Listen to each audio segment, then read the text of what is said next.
आज नमस्कार, म कृष्ण चन्द्र गिरी। घर चाहिँ कावसती हो, नगरपालिका वार्ड नम्बर 3 मध्यबिन्दु क्याम्पस टोलमा पर्छ र अहिले म मध्यबिन्दु नगरपालिकाको शिक्षा युवा शिक्षा तथा खेलकुद महाशाखामा हाम्रो खुसी पाठ्यक्रम जुन लागू गरेको छ मध्यबिन्दु नगरपालिकाले नेपालमै पहिलो प्रयोग गरेको छ शिक्षामा एउटा नव प्रवर्तनात्मक कार्यक्रम अन्तर्गत।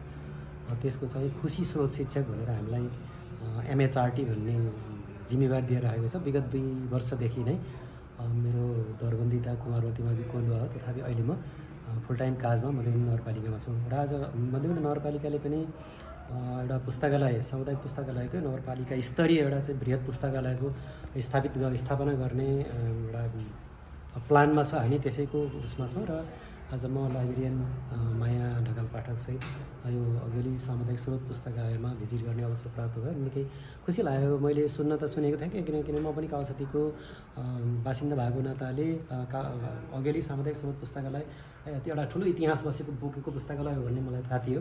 तैपनि अब जुन ढङ्गले मैले अध्ययन गर्नुपर्ने थियो योभन्दा अगाडि यसरी अध्ययन गरेका थिएन, किनभने जब आफूलाई चासो लाग्छ एउटा सामान्य एङ्गलले हेर्नु र पुस्तकालय हो भनेर हेर्नु र फेरि अर्को यसैको चाहिँ नमुनामा यसैको रेफरेन्समा यसको सहायताले अर्को पुस्तकालय स्थापना गर्नको लागि यसको भिजिट गर्नु त्यो एउटा फरक बाटो हुने नै भइहाल्यो र आज म यस अर्थमा धेरै खुसी छु कि पुस्तकालय व्यवस्थापनका हुनलाई यद्यपि योभन्दा अझ धेरै एडभान्स पुस्तकालयहरू पनि छन्, नेपालमा धेरै ठाउँमा पुस्तकालयहरू छन्, तर हाम्रो यहाँ स्थानीय लेभलमा स्थापित भएर विश्व स्तरमै एक प्रकारले चाहिँ ख्याति प्राप्त नाम कमाएको यो पुस्तकालयको अध्ययन गर्दाखेरि लाग्यो कि साँच्चीकै यसका बहुआयामिक यसका कार्यक्रमहरू एउटा चाहिँ पुस्तक पढ्ने मात्रै पाठकको लागि पढ्ने मात्र नभएर यसको सँगसँगै जसरी नाम यसको सामुदायिक स्रोत पुस्तकालय छ सिङ्गो समुदायको लागि डेभलप गर्नको लागि त्यो कृषिको क्षेत्रबाट, प्रविधिको क्षेत्रबाट, सूचना सञ्चारको क्षेत्रबाट, आइटीको क्षेत्रबाट,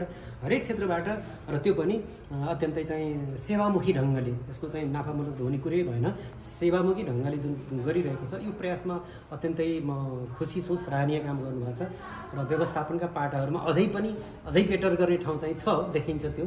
अब यो चाहिँ व्यवस्थापक पक्षले पक्कै पनि यहाँहरूले औल्याउनु हुने नै छ, किनभने यहाँहरू पनि पक्कै पनि मभन्दा धेरै पुस्तकालयको भिजिट गर्नुभएको छ।